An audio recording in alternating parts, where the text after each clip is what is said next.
Soyez toujours joyeux, telle est la parole que l'apôtre Paul nous donne dans les Saintes Écritures. Et nous allons chercher de comprendre pourquoi est-ce que c'est important qu'un enfant de Dieu soit en joie. Un enfant de Dieu doit être en joie parce que la joie est un débordement de ce que nous connaissons. Quand je dis débordement de ce que nous connaissons, c'est que notre joie ne peut qu'être parfaite que si elle découle de notre communion avec Dieu.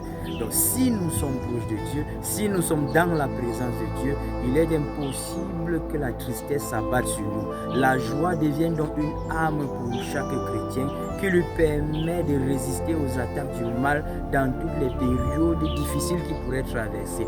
Et chaque fois qu'un enfant de Dieu manifeste la joie, il est indirectement en train d'engager un combat contre le camp de l'ennemi qui fait en sorte qu'il a des victoires invisibles même sans combattre de manière physique. Donc ta joie démontre à Dieu que tu as confiance en lui et tu as confiance en ses paroles. Donc un enfant de Dieu se doit d'être en joie. Et rappelez-vous que la joie est un fruit de l'esprit. Donc si tu es enfant de Dieu, tu as l'esprit de Dieu en toi, tu dois manifester la joie.